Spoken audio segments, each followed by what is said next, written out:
अरब के दो राजाओं का विवाद। सीमा विवाद को बीरबल ने एक नक्शे से कैसे सुलझाया।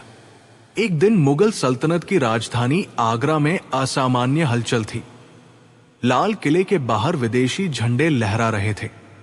ऊंटों के काफिले, रेशमी वस्त्रों में लिपटे दूत और अरबी भाषा में गूंजती आवाजें बता रही थी कि आज का दरबार साधारण नहीं होने वाला। दीवा नाम में शहंशाह अकबर अपने सिंहासन पर गंभीर मुद्रा में बैठे थे। उनके चेहरे पर वो चमक थी जो किसी बड़े राजनीतिक निर्णय से पहले दिखाई देती है। बीरबल पास ही खड़े थे, लेकिन आज उनके चेहरे पर भी हल्की चिंता थी।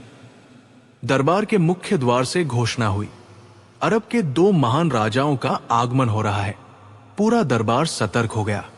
दो राजा, एक जमीन, दो दावे। पहले राजा थे राजा सुल्तान फैसल बिन नूर। लंबा कद, तीखी नजर, भारी आवाज और आत्मविश्वास से भरा चेहरा। दूसरे राजा थे राजा अमीर इब्न जाहिद। शांत स्वभाव, मीठी मुस्कान, लेकिन आंखों में राजनीति की गहराई। दोनों ने अकबर को झुककर सलाम किया, लेकिन एक दूसरे की ओर देखा तक नहीं। अकबर ने पूछा, अरब के राजाओं, बताओ हमारे दरबार में आने का कारण। राजा फैसल गरजते हुए बोले, जहां पनाह, हमारे और अमीर के राज्य के बीच की सीमा भूमि पर कब्जे को लेकर वर्षों से विवाद चल रहा है। अमीर उस भूमि को हथियाना चाहता है। अमीर तुरंत बोला, यह सरासर झूठ है, वो भूमि हमारे पूर्वजों की है। फैसल लालच में अंधा हो गया है। दरबार में फुसफुसाहट फैल गई। अकबर ने गंभीर स्वर में कहा, यह विवाद तलवार से नहीं, बुद्धि से सुलझेगा। उन्होंने बीरबल की ओर देखा। बीरबल आगे आए। उन्होंने दोनों राजाओं को ध्यान से देखा, फिर बोले, जहां पनाह, सीमा विवाद जमीन का नहीं होता, वो अहम का होता है। दोनों राजा चौंक गए। बीरबल ने सवाल किया, क्या किसी के पास प्राचीन नक्शा है? राजा फैसल बोला, हां, हमारे पास 100 वर्ष पुराना नक्शा है। अमीर हंसा, और हमारे पास 200 वर्ष पुराना। बीरबल मुस्कुराए, तो फिर समस्या नक्शों की भी है। दरबार में दोनों राजाओं के नक्शे खोले गए। एक नक्शे में सीमा नदी के इस पार थी, दूसरे में उस पार। दरबारी चकरा गए। एक मंत्री बोला, जहां पनाह, नक्शे भी झूठ बोल सकते हैं। अकबर ने गहरी सांस ली। बीरबल बोले, जहां पनाह, मुझे एक दिन दीजिए। एक दिन बाद बीरबल का खेल। एक दिन बाद दरबार फिर सजा। बीरबल के सामने एक बड़ा सा कपड़ा रखा था, ढका हुआ। उन्होंने कहा, आज मैं सीमा नहीं, समाधान दिखाऊंगा। उन्होंने कपड़ा हटाया। दरबार सन्न। वहां था रेत से बना एक विशाल नक्शा। नदियां, पहाड़, रास्ते, गांव, सब कुछ। बीरबल बोले, यह सीमा का नहीं, जीवन का नक्शा है। बीरबल ने आदेश दिया, एक ऊंट और एक गधा लाया जाए। दरबार हंस पड़ा। राजा फैसल बोला, यह मजाक है? बीरबल शांत स्वर में बोले, नहीं, यही समाधान है। उन्होंने ऊंट को नक्शे पर चलाया, फिर गधे को। दोनों अलग अलग रास्तों से पानी तक पहुंचे। बीरबल बोले, देखिए, पानी दोनों को मिला, बिना सीमा पूछे। अब बीरबल ने दोनों राजाओं को स्याही दी, अपनी सीमा खींचिए।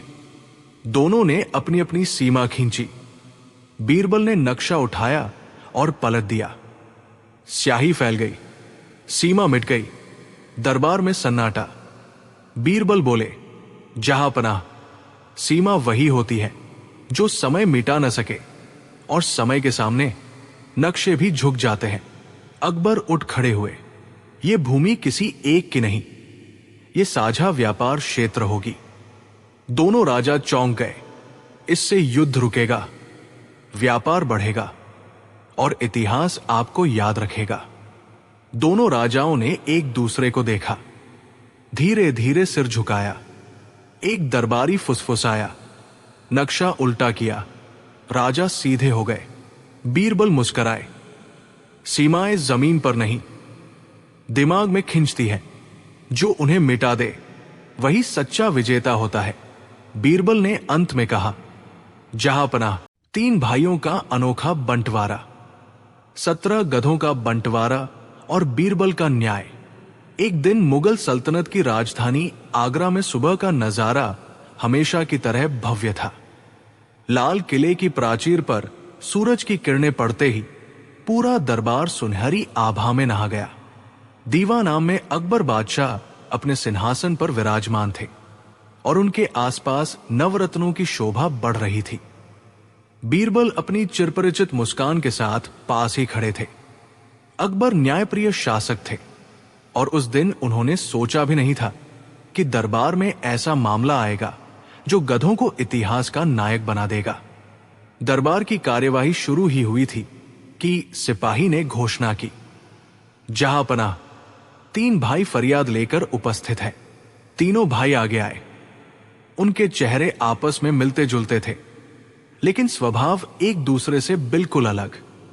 पहला भाई हरिदास, चेहरे पर चालाक मुस्कान, आंखों में लालच की चमक। दूसरा भाई माधव, थोड़ा शांत लेकिन हिसाब किताब में बहुत तेज। तीसरा भाई गोपाल, सीधा सादा, भोला भाला, आंखों में सच्चाई। तीनों ने एक साथ सिर झुकाकर कहा, जहांपनाह की जय। अकबर बोले, बताओ क्या विवाद है? 17 गधों की वसीयत। हरिदास ने आगे बढ़कर कहा, जहांपनाह, हमारे पिता स्वर्ग सिधार चुके हैं। उन्होंने हमारे लिए 17 गधे छोड़े हैं। दरबार में हल्की हंसी गूंज गई। एक दरबारी फुसफुसाया, गधे भी अब दरबार आने लगे। लेकिन अकबर ने हाथ उठाकर सबको शांत कराया। माधव बोला, पिताजी ने मरते समय वसीयत लिखी थी। गोपाल ने कांपते हाथों से कागज निकाला। वसीयत में लिखा था, 1, बड़े बेटे को गधों का आधा हिस्सा। 2, मंझले बेटे को गधों का 1/3 हिस्सा। 3, छोटे बेटे को गधों का 9वां हिस्सा। अकबर ने कागज पढ़ा और भौहें चढ़ा ली। दरबार में सन्नाटा छा गया। अकबर बोले, 17 का आधा, 1/3 और 9वां, ये तो गणित की हत्या है, झगड़े की शुरुआत। हरिदास झट से बोला, जहांपनाह, आधा हिस्सा मेरा है, पहले मुझे दीजिए। माधव चिल्लाया, नहीं, 1/3 बिना मुझे दिए कुछ नहीं बंटेगा। गोपाल डरते हुए बोला, मुझे बस पिता की इच्छा चाहिए, कुछ और नहीं। तीनों की आवाजें तेज होने लगी। गधे बाहर खड़े हिहाँक कर रहे थे, मानो वे भी बहस में शामिल हों। एक दरबारी बोला, जहांपनाह, गधे भी परेशान हो गए हैं। अकबर ने थकी हुई आवाज में कहा, बीरबल, अब यह मामला तुम्हारे हवाले है। बीरबल की जांच गधों से सच्चाई तक। बीरबल आगे आए। उन्होंने तीनों भाइयों को ध्यान से देखा, फिर बोले, जहांपनाह, गणित से पहले मैं नियत की जांच करना चाहता हूं। उन्होंने आदेश दिया कि तीनों भाई अलग अलग खड़े हों। बीरबल ने पहले हरिदास से पूछा, अगर गधे कम पड़ जाए तो क्या तुम हिस्सा छोड़ोगे? हरिदास झट बोला, नहीं, मेरा हक है। माधव से पूछा, अगर किसी को नुकसान हो तो? माधव बोला, हिसाब सही होना चाहिए, भावनाएं नहीं। गोपाल से पूछा, अगर तुम्हें कुछ न मिले? गोपाल बोला, पिता की आत्मा को शांति मिल जाए, वही काफी है। बीरबल मुस्कराए, जहांपनाह, मुझे समाधान सूझ गया है, अनोखा समाधान। बीरबल ने सिपाही को आदेश दिया, शाही अस्तबल से एक गधा लाया जाए। दरबार में हड़कंप मच गया। अकबर चौंक कर बोले, एक और गधा?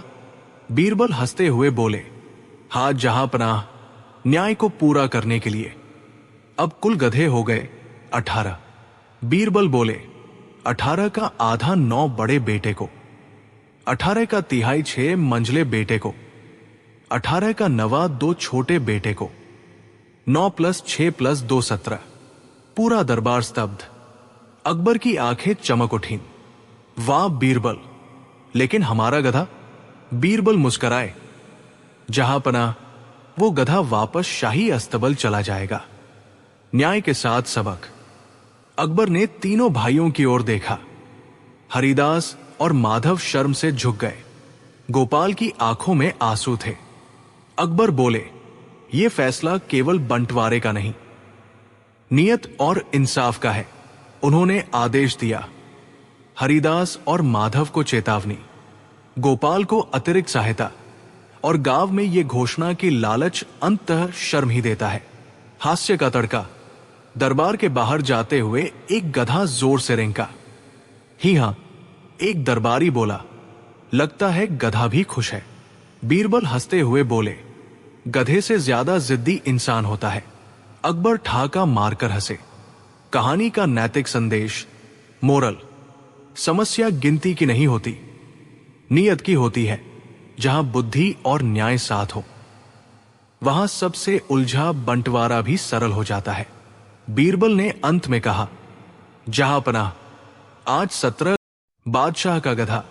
जब अकबर ने बीरबल को गधा बनाने की कोशिश की, आगरा की चिलचिलाती गर्मी ने सबको बेहाल कर रखा था।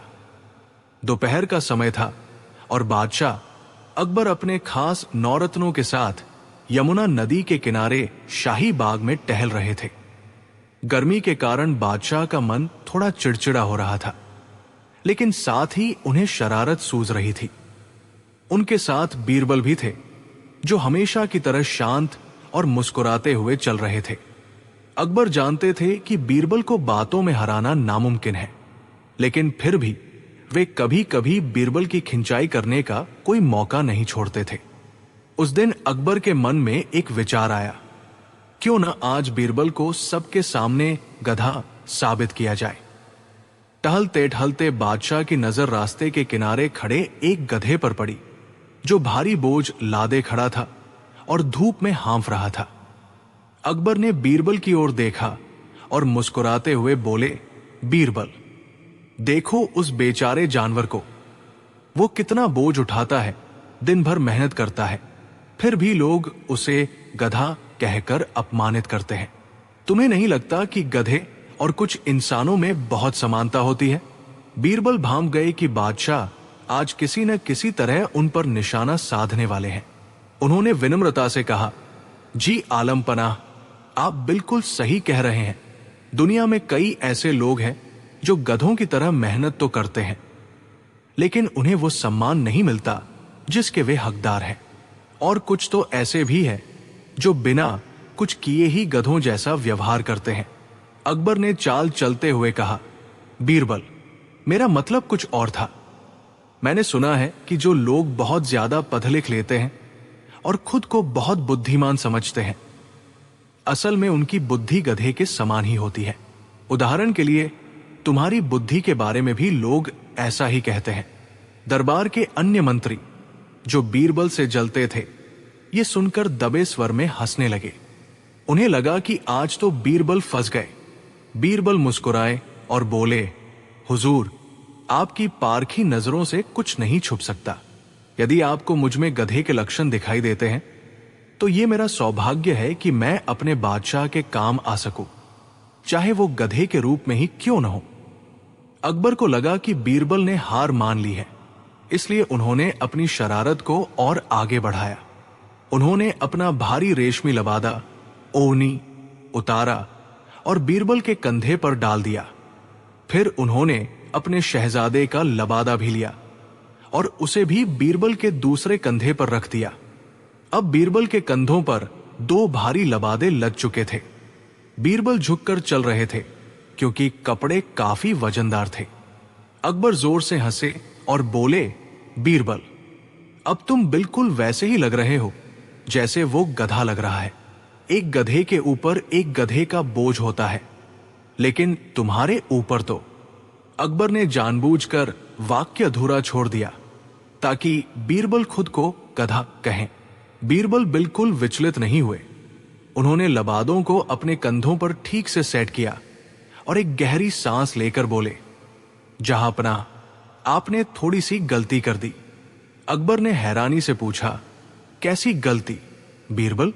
बीरबल ने अपनी आंखों में चमक लाते हुए कहा, हुजूर, एक गधे के ऊपर तो केवल एक ही गधे का बोझ होता है, लेकिन मेरी किस्मत तो देखिए, मैं इस वक्त एक नहीं बल्कि दो दो गधों का बोझ उठाकर चल रहा हूं।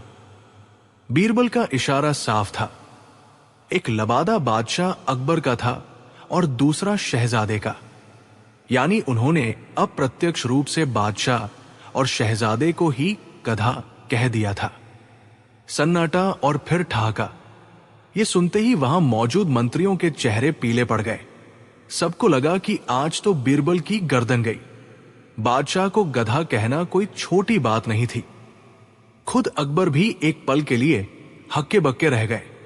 उनका चेहरा लाल हुआ, लेकिन फिर अचानक वे जोर जोर से हंसने लगे। अकबर बोले, लाजवाब बीरबल, लाजवाब। मैंने तुम्हें गधा कहना चाहा और तुमने बड़ी चतुराई से वो बोझ मुझ पर और मेरे बेटे पर ही डाल दिया। तुम्हारी बुद्धि का कोई सानी नहीं है। कहानी का दूसरा हिस्सा, गधे के सींग। अकबर अभी भी बीरबल की फिरकी लेना चाहते थे।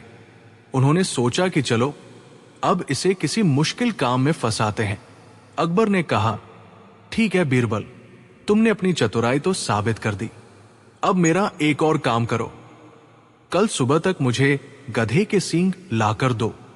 अगर तुम नहीं ला पाए तो तुम्हें दंड भुगतना होगा। पूरे दरबार में कानाफूसी होने लगी। सबको पता था कि गधे के सींग होते ही नहीं है। यह तो नामुमकिन था। बीरबल ने शांति से कहा, जो आज्ञा जहांपनाह, कल सुबह आपको गधे के सींग मिल जाएंगे। अगले दिन सुबह बीरबल दरबार में खाली हाथ आए। अकबर ने विजय मुस्कान के साथ पूछा, क्यों बीरबल, कहां है गधे के सींग? बीरबल ने कहा, महाराज, मैंने रात भर खोज की। मुझे पता चला कि गधे के सींग तो होते हैं, लेकिन वे केवल उन्हीं लोगों को दिखाई देते हैं जो खुद दुनिया के सबसे बुद्धिमान व्यक्ति हों और जिनकी रगों में शाही खून न दौड़ता हो। मुझे तो वे दिखाई दे रहे थे, पर मैंने सोचा कि अगर मैं उन्हें यहां ले आया और आपको दिखाई नहीं दिए तो लोग समझेंगे कि हमारे बादशाह बुद्धिमान नहीं है। इसलिए अपनी और आपकी इज्जत बचाने के लिए मैं उन्हें वही छोड़ आया। अकबर समझ गए कि बीरबल ने एक बार फिर उन्हें अपनी ही बातों के जाल में फंसा दिया है। अगर अकबर कहते कि उन्हें सींग नहीं दिख रहे तो वे खुद को मूर्ख साबित कर देते। उपसंहार और मोरल शिक्षा। बादशाह अकबर ने बीरबल को अपने गले से लगाया और अपना कीमती मोतियों का हार उन्हें इनाम में दिया। उन्होंने स्वीकार किया कि बीरबल को नीचा दिखाना नामुमकिन है, क्योंकि उनकी बुद्धि केवल किताबी नहीं बल्कि व्यवहारिक और तत्काल निर्णय लेने वाली है। इस कहानी की शिक्षा, मोरल, बुद्धि का सही प्रयोग। किसी का अपमान करने की कोशिश अक्सर खुद के अपमान का कारण बन सकती है। धैर्य, कठिन या अपमानजनक स्थिति में भी अपना आपा नहीं खोना चाहिए। बीरबल ने गुस्सा करने के बजाय हास्य का सहारा लिया। हाजिर जवाबी शब्द एक ऐसी तलवार है जिन्हें अगर समझदारी से चलाया जाए तो बिना खून बहाए भी जंग जीती जा सकती है। अहंकार का त्याग। बादशाह अकबर महान थे, लेकिन उनका यह गुण भी महान था कि वे अपनी हार स्वीकार करना जानते थे और प्रतिभा का सम्मान करते थे। अकबर और बीरबल की यह कहानी हमें सिखाती है कि जीवन में कितनी भी गंभीर समस्या या अपमानजनक स्थिति क्यों न आए, यदि हम जब एक बकरी ने न्याय के लिए दरबार का घंटा बजाया। एक दिन मुगल सल्तनत की राजधानी आगरा में सुबह का सूरज जैसे ही लाल किले की दीवारों को सुनहरी आभा से रंगने लगा, वैसे ही शहंशाह अकबर का दीवान-ए-आम सजने लगा। संगमरमर के फर्श, रेशमी पर्दे और बीचों बीच न्याय का वह प्रसिद्ध घंटा जिसे कोई भी पीड़ित बजा सकता था, चाहे वो अमीर हो या गरीब। अकबर को अपने न्याय पर गर्व था। वे कहते थे, हमारे राज्य में अगर न्याय सोता है तो घंटा उसे जगा देता है। दरबार सजा ही था कि अचानक टन टन टन पूरा दरबार चौंक गया। घंटा। अकबर ने हैरानी से पूछा, इतनी सुबह? सिपाही दौड़े, दरबारी उठ खड़े हुए, और जो दृश्य सामने आया उसने पूरे दरबार की हंसी रोक दी। घंटे के नीचे खड़ी थी एक दुबली-पतली सफेद बकरी। उसके गले में फटी हुई रस्सी, शरीर पर खरोंचों के निशान और आंखों में डर, पीड़ा और जैसे कोई मौन गुहार। दरबार में सन्नाटा छा गया।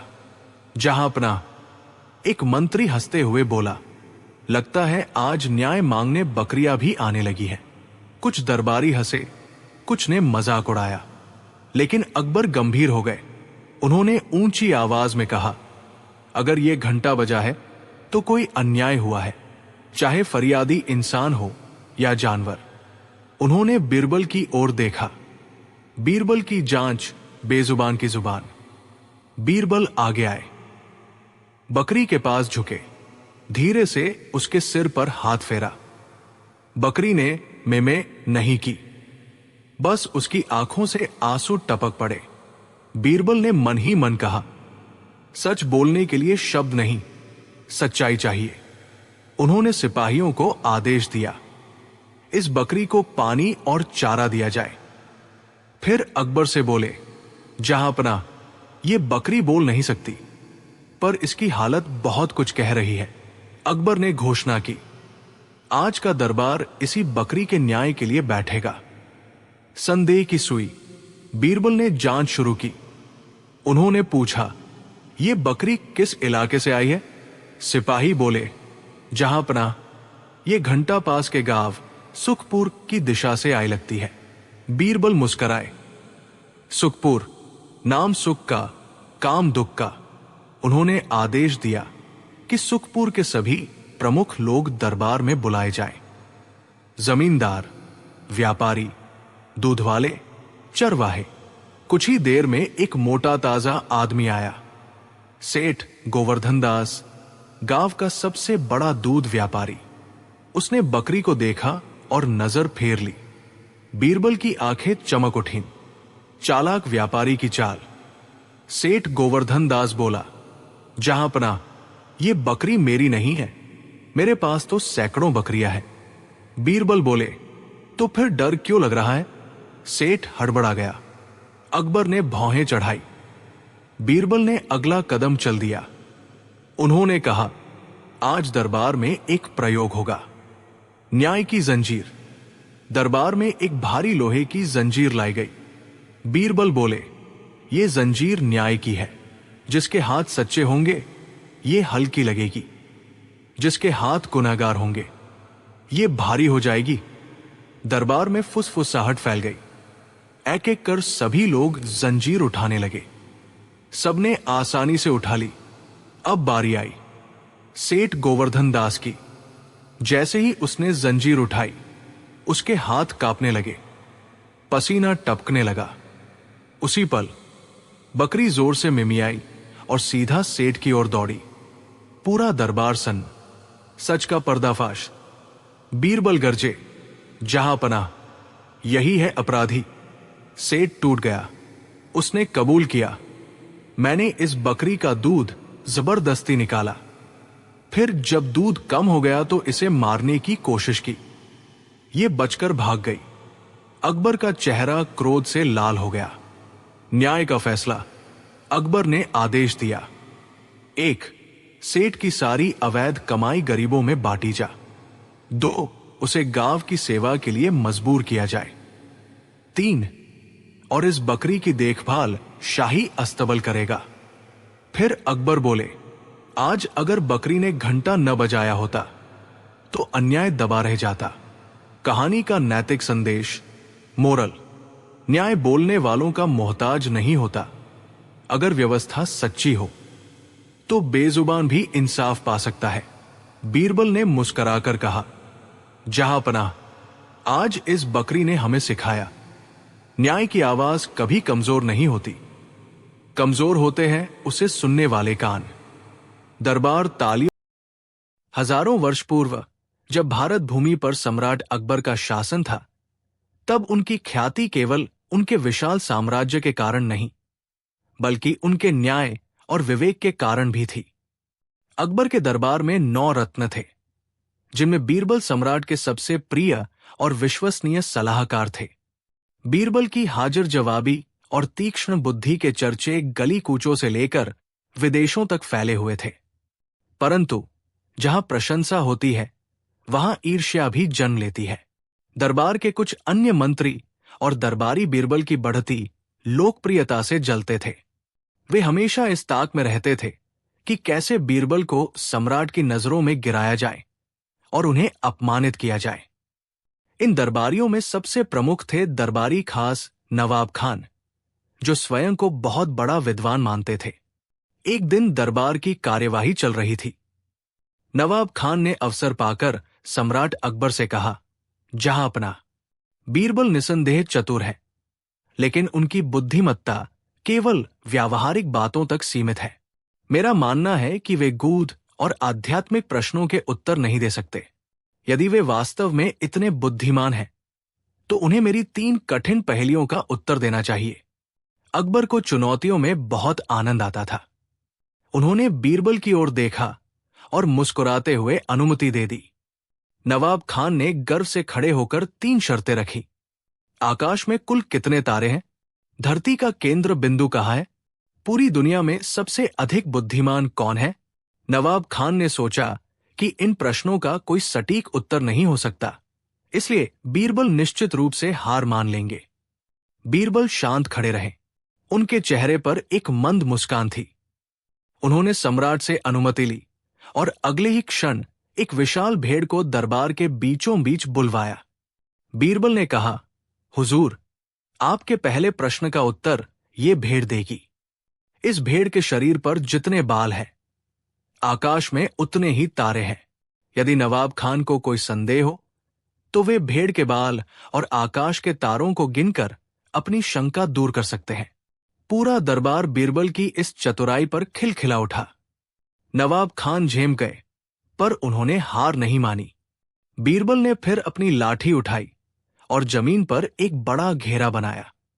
उसके ठीक बीच में अपनी लाठी गाड़ दी और कहा, जहांपना, ये स्थान जहां मैंने लाठी गाड़ी है, यही पूरी धरती का केंद्र बिंदु है। यदि किसी को विश्वास न हो, तो वो फीता लेकर पूरी दुनिया को नाप सकता है, और यदि आधा इंच का भी फर्क निकले, तो मैं हार स्वीकार कर लूंगा। नवाब खान निरुत्तर हो गए, क्योंकि दुनिया को नापना असंभव था। अब अंतिम प्रश्न की बारी थी। बीरबल ने गंभीर होकर कहा, हुजूर, दुनिया में सबसे अधिक बुद्धिमान कौन है, इसका निर्णय मैं कल सुबह करूंगा। इसके लिए मुझे 1 रात का समय चाहिए। अगले दिन सुबह बीरबल दरबार में एक छोटे बच्चे और एक बूढ़े व्यक्ति को साथ लेकर आए। उन्होंने सम्राट से कहा, हुजूर, दुनिया में सबसे बुद्धिमान समय है, लेकिन यदि आप किसी जीवित प्राणी को देखना चाहते हैं, तो ये बालक और ये वृद्ध व्यक्ति मिलकर उत्तर देंगे। बीरबल ने बच्चे को एक शीशा दिया और बूढ़े को एक जलता हुआ दीपक। उन्होंने सम्राट को समझाया, जहांपनाह, बच्चा भविष्य की संभावनाओं का प्रतीक है और वृद्ध अनुभव की गहराई का। जब अनुभव और उत्साह मिलते हैं, तभी बुद्धि का जन्म होता है। जो व्यक्ति अपने बीते हुए कल से सीखता है और आने वाले कल के लिए तैयार रहता है, वही सबसे बुद्धिमान है। अकबर बीरबल के इस दार्शनिक उत्तर से मंत्रमुग्ध हो गए। नवाब खान का सिर झुक गया। अभी यह मामला शांत ही हुआ था कि आगरा के एक प्रसिद्ध जौहरी, जिनका नाम रत्नपाल था, दौड़ते हुए दरबार में आए। उन्होंने रोते हुए कहा, महाराज, अनर्थ हो गया। कल रात मेरे घर से बेशकीमती हीरों का हार चोरी हो गया है। मुझे संदेह है कि मेरे 10 सेवकों में से ही किसी एक ने यह कृत्य किया है, लेकिन मेरे पास कोई प्रमाण नहीं है। अकबर ने तुरंत बीरबल को यह मामला सुलझाने का आदेश दिया। बीरबल ने जौहरी के सभी 10 सेवकों को दरबार में बुलाया। बीरबल ने उन सबकी आंखों में देखा। चोर कोई भी हो, उसकी आंखों में डर स्पष्ट था, लेकिन वे सब स्वयं को निर्दोष बता रहे थे। बीरबल ने उन सबको एक एक बराबर लंबाई की लकड़ी दी। उन्होंने बहुत ही गंभीर स्वर में कहा, ये कोई साधारण लकड़ियां नहीं है, ये जादू की लकड़ियां हैं। तुम सब इन्हें अपने घर ले जाओ और कल सुबह वापस लाना। जो कोई भी चोर होगा उसकी लकड़ी आज रात ठीक 1 अंगुल बढ़ जाएगी। सेवकों में खलबली मच गई। वे सब लकड़ियां लेकर अपने घर चले गए। उन 10 सेवकों में एक व्यक्ति, जिसका नाम भोलू था, वास्तव में चोर था। वो बहुत डर गया। उसने सोचा, बीरबल की जादुई शक्ति के बारे में सब जानते हैं। अगर मेरी लकड़ी रात में बढ़ गई तो मैं पकड़ा जाऊंगा। क्यों न मैं इसे अभी 1 अंगुल काट दूं? जब ये बढ़ेगी तो वापस पुरानी लंबाई पर आ जाएगी और किसी को पता नहीं चलेगा। भोलू ने तुरंत अपनी लकड़ी को 1 अंगुल काट दिया और चैन से सो गया। अगली सुबह 10 सेवक अपनी अपनी लकड़ियां लेकर दरबार में उपस्थित हुए। बीरबल ने एक एक करके सबकी लकड़ियां नापी। 9 सेवकों की लकड़ियां बिल्कुल बराबर थी, लेकिन भोलू की लकड़ी 1 अंगुल छोटी थी। बीरबल ने तुरंत भोलू की गर्दन पकड़ी और कहा, जहांपना, यही चोर है। अकबर चकित रह गए। उन्होंने पूछा, बीरबल, तुमने तो कहा था कि लकड़ी बढ़ जाएगी, पर इसकी तो छोटी है। बीरबल ने हंसते हुए उत्तर दिया, महाराज, लकड़ी कभी बढ़ती नहीं है। ये तो एक मनोवैज्ञानिक चाल थी। निर्दोष व्यक्ति निश्चिंत होकर सोए, लेकिन चोर के मन में भय था। उसने पकड़े जाने के डर से अपनी लकड़ी पहले ही काट दी। यही उसका अपराध सिद्ध करने के लिए पर्याप्त है। भोलू सम्राट के चरणों में गिर पड़ा और उसने चोरी का हार वापस करने का वचन दिया। अकबर ने बीरबल की पीठ थपथपाई और उन्हें पुरस्कार स्वरूप स्वर्ण मुद्राओं की थैली भेंट की। कुछ दिनों बाद अकबर और बीरबल महल के बगीचे में टहल रहे थे। अकबर के मन में एक जिज्ञासा जागी।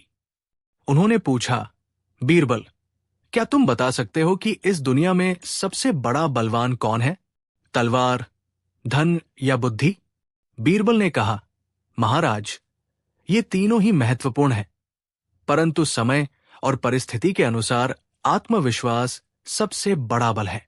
अकबर ने इसे परखने का निश्चय किया। उन्होंने बीरबल को बिना किसी अस्त्र और धन के एक अंधेरी कोठरी में बंद करवा दिया, जहां एक भूखा शेर पहले से मौजूद था। दरबारी खुश थे कि आज बीरबल का अंत निश्चित है। बीरबल कोठरी में गए। शेर उन पर झपटने ही वाला था कि बीरबल ने अपनी चादर उतारकर हवा में जोर जोर से लहराना शुरू कर दिया और अपनी पूरी शक्ति से दहाड़ने लगे। शेर, जो केवल इंसानों के डर से परिचित था, एक मनुष्य को इस तरह निडर और हिंसक व्यवहार करते देख डर गया। उसे लगा कि ये कोई अद्भुत और शक्तिशाली जीव है। शेर एक कोने में दुबक कर बैठ गया। जब सुबह कोठरी खोली गई तो बीरबल सुरक्षित बाहर आए।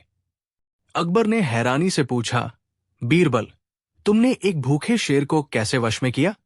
बीरबल ने उत्तर दिया, हुजूर, जब मौत सामने खड़ी हो तो केवल बुद्धि और आत्मविश्वास ही काम आते हैं। मैंने शेर को डरा दिया क्योंकि वह मुझसे डर की अपेक्षा कर रहा था, साहस की नहीं। बीरबल की कहानियां हमें सिखाती हैं कि जीवन में आने वाली कोई भी समस्या इतनी बड़ी नहीं होती जिसे शांत मन और बुद्धि से हल न किया जा सके। शक्ति केवल भुजाओं में नहीं, बल्कि विचारों में होती है। अकबर को बीरबल के रूप में न केवल एक मंत्री, बल्कि एक सच्चा मित्र और मार्गदर्शक मिला था। अकबर ने उस दिन ये घोषणा की कि बीरबल की चतुराई और न्याय के किस्से युगों युगों तक लोगों को प्रेरणा देते रहेंगे। आज भी जब कभी बुद्धिमानी की बात आती है तो अकबर बीरबल का नाम सबसे पहले लिया जाता है। मुगल साम्राज्य की राजधानी आगरा उन दिनों अपनी भव्यता और न्यायप्रियता के लिए पूरे विश्व में प्रसिद्ध थी। शहंशाह अकबर का शासनकाल था और उनके दरबार में बुद्धिमत्ता का पर्याय माने जाने वाले बीरबल अपनी चतुराई से हर समस्या का समाधान करते थे। एक प्रहर की बात है, आगरा के बाजार में एक नए विषय पर चर्चा छिड़ गई। चर्चा का विषय था चेहरा। नगर के कुछ लोगों का मानना था कि कुछ चेहरे शुभ होते हैं जिन्हें देखने से दिन अच्छा बीतता है, जबकि कुछ चेहरे इतने अशुभ होते हैं कि उन्हें देखते ही मनुष्य पर दुखों का पहाड़ टूट पड़ता है। ये अंधविश्वास धीरे धीरे इतना बढ़ा कि राजमहल तक पहुंच गया। नगर में एक अत्यंत साधारण और निर्धन व्यक्ति रहता था, जिसका नाम था केशव। केशव स्वभाव का बहुत ही सरल और नेक था, परंतु उसका चेहरा कुछ ऐसा था कि लोग उसे देखते ही अपना रास्ता बदल लेते थे। लोगों में यह धारणा फैल गई थी कि यदि कोई सुबह सुबह केशव का चेहरा देख ले तो उसे उस दिन भोजन नसीब नहीं होता और उसके साथ कोई न कोई अनहोनी अवश्य होती है। जब यह बात शहंशाह अकबर के कानों तक पहुंची तो उन्हें बड़ा कौतुक हुआ। उन्होंने सोचा, क्या वास्तव में किसी का चेहरा किसी के भाग्य को प्रभावित कर सकता है? क्या ईश्वर की बनाई हुई रचना अशुभ हो सकती है? अकबर ने इस बात की परीक्षा लेने का निर्णय लिया। अगले दिन सुबह अकबर ने आदेश दिया कि केशव को उनके शयन कक्ष के सामने लाया जाए। जैसे ही अकबर सोकर उठे, उन्होंने सबसे पहले केशव का चेहरा देखा। केशव भयभीत खड़ा था। अकबर ने उसे जाने का संकेत दिया और अपनी दिनचर्या में लग गए, परंतु उस दिन नियति ने कुछ और ही खेल रचा था। जैसे ही अकबर जलपान के लिए बैठे, समाचार मिला कि सीमा पर शत्रुओं ने आक्रमण कर दिया है। अकबर को जलपान छोड़कर तुरंत सेनापतियों के साथ बैठक करनी पड़ी। बैठक लंबी खिंची और दोपहर तक अकबर को तेज सिर दर्द होने लगा।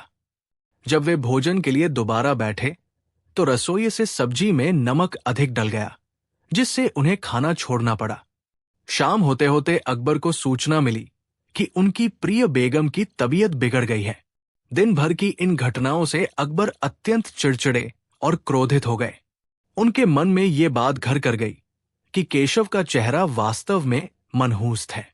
क्रोध के वशीभूत होकर अकबर ने दरबार में घोषणा कर दी, केशव का चेहरा वास्तव में अशुभ है। जो व्यक्ति सम्राट के लिए और राज्य के लिए दुख का कारण बने, उसे इस समाज में रहने का कोई अधिकार नहीं है। कल सुबह सूरज निकलने से पहले केशव को फांसी दे दी जाए। पूरे नगर में हड़कंप मच गया। बेचारा निर्दोष केशव फूट फूट कर रोने लगा। उसने अपनी पत्नी और बच्चों के बारे में सोचा, जिनका सहारा केवल वही था। अंत में केशव की पत्नी ने बीरबल की शरण ली और न्याय की गुहार लगाई। बीरबल ने सांत्वना दी और कहा, धीरज रखो, सत्य की कभी पराजय नहीं होती। अगली सुबह फांसी का समय निकट था। बीरबल कारागार में केशव से मिलने पहुंचे। उन्होंने केशव के कान में कुछ गुप्त निर्देश दिए और उसे साहस बनाए रखने को कहा। जब केशव को फांसी के तख्ते पर ले जाया गया तो अकबर भी वहां उपस्थित थे। प्रथा के अनुसार अकबर ने केशव से उसकी अंतिम इच्छा पूछी। केशव ने बीरबल के सिखाए अनुसार कहा, जहांपना, मेरी अंतिम इच्छा यह है कि मैं पूरी प्रजा के सामने ये घोषणा करूं कि मेरा चेहरा तो केवल मनहूस है, लेकिन इस दुनिया में एक और चेहरा है जो महामनहूस है। मैं चाहता हूं कि लोग उस चेहरे से भी सावधान रहें। अकबर चौंक गए। उन्होंने उत्सुकता से पूछा, केशव, किसका चेहरा मेरे राज्य में तुम्हारे चेहरे से अधिक अशुभ हो सकता है? केशव ने हाथ जोड़कर अत्यंत विनम्रता से कहा, महाराज, कल सुबह आपने मेरा चेहरा देखा और आपका दिन खराब बीता। आपको केवल भोजन नहीं मिला और थोड़ी असुविधा हुई, लेकिन कल सुबह मैंने भी तो सबसे पहले आपका चेहरा देखा था। आपका चेहरा देखने का परिणाम ये हुआ कि मुझे अपनी जान से हाथ धोना पड़ रहा है और मेरे छोटे छोटे बच्चे अनाथ होने जा रहे हैं। केशव ने आगे कहा, अब आप ही न्याय कीजिए जहांपना, किसका चेहरा अधिक अशुभ सिद्ध हुआ, मेरा जिससे केवल भोजन छूटा, या आपका जिससे एक निर्दोष की जान चली गई? केशव की ये बात सुनकर दरबार में सन्नाटा छा गया। अकबर हक्के बक्के रह गए। उन्हें अपनी बड़ी भूल का एहसास हुआ। बीरबल ने तुरंत आगे बढ़कर कहा, हुजूर, केशव ने सत्य ही तो कहा है। यदि हम किसी के बाहरी रूप या चेहरे को भाग्य से जोड़ते हैं तो ये तर्क आप पर भी लागू होता है। वास्तव में शुभ और अशुभ हमारे मन के विचार होते हैं। चेहरा तो केवल हाड़ मांस का बना होता है। अकबर का क्रोध शांत हो चुका था और उनका विवेक जाग उठा था। उन्होंने तुरंत केशव को आजाद करने का आदेश दिया। सम्राट ने भारी मन से कहा, बीरबल, आज तुमने मुझे एक बहुत बड़े पाप से बचा लिया। मैंने अंधविश्वास में आकर एक निर्दोष के प्राण लेने का निर्णय ले लिया था। अकबर ने केशव को गले लगाया और उसे सोने की 1000 मुद्राएं भेंट की ताकि वो अपना जीवन सम्मानपूर्वक बिता सके। सम्राट ने पूरे राज्य में यह ढिंढोरा पिटवा दिया कि भविष्य में कोई भी व्यक्ति किसी के रूप या चेहरे के आधार पर भेदभाव नहीं करेगा। यह कहानी हमें सिखाती है कि मनुष्य का चेहरा उसकी आत्मा का दर्पण तो हो